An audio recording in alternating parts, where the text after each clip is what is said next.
Good morning, everyone, and happy Monday. Welcome to Morning Pulse. I'm Kelsey Marier, your host and producer of this digital broadcast. We are bringing you local headlines for Southeast Minnesota and Northern Iowa. Today, I have 3 local headlines to bring you. A lot of things are happening today. Very busy morning. So I'm going to get right to it. Obviously, our top story that we're following today is out of Stewartville, and we know that students are returning to class today after that gunman shot a student early Friday morning and then turned the gun on himself.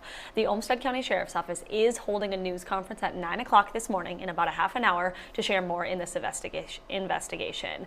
As the district follows a late start today, we're told staff reported to school at about 7:30 to attend some meetings.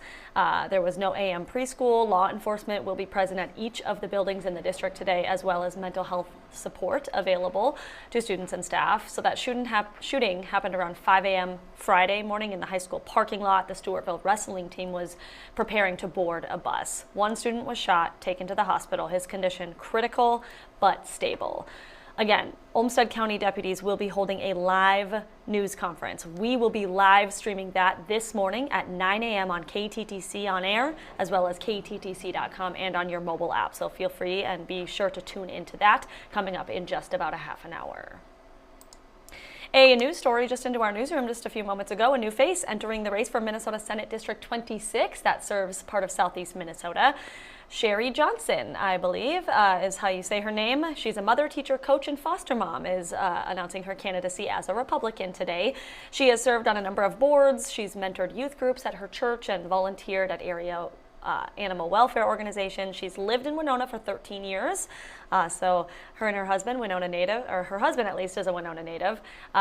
Senate District 26 includes communities in Fillmore, Houston, Mower, and Winona counties. And Minnesota State Senate District 26 is currently being represented by Jeremy Miller, who is a Republican. He has already announced that he is not seeking re-election in 2026. So just letting you know, we have a new candidate entering the race for Senate District 26. And last but not least, for Morning Pulse today, in Northern Iowa, you may notice some extra law enforcement patrols out on the roads. That's because Clear Lake Police are joining a statewide high visibility enforcement campaign to help drivers stay safe through the holidays. So Clear Lake officers, as well as other law enforcement agencies all around Iowa, will be out working some extra shifts from now through the new year looking for impaired drivers. Now, according to Clear Lake Police, impaired driving is actually the leading cause of deadly crashes, with an average of 37% of those fatalities being impaired related. So, to help mitigate that, officers, of course, are encouraging you to get home safely by either designating a sober driver or arranging a different ride so that you do not get behind the wheel if you are impaired in any way. That campaign, again, running through New Year's Day.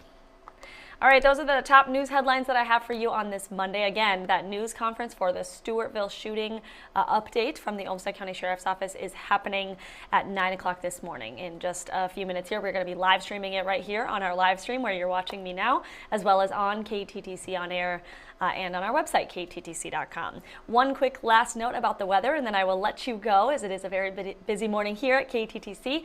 The weather is improving. After a bitterly cold weekend, we are going to be seeing some improvement in the temperatures. We're talking mid-20s to low to mid-30s for the week, which is wonderful. We'll also have chances for sunshine throughout the week, which is great. You may notice a little bit of wind this morning, but nothing too crazy, and it's just going to get warmer and better as we kind of go on for the week. So you can find all of your weather updates at kttc.com by clicking on the First Alert Weather tab. On that note, that's all that I have for you on this Monday. I hope you have a wonderful day. Be kind to one another, and I will see you right back here tomorrow.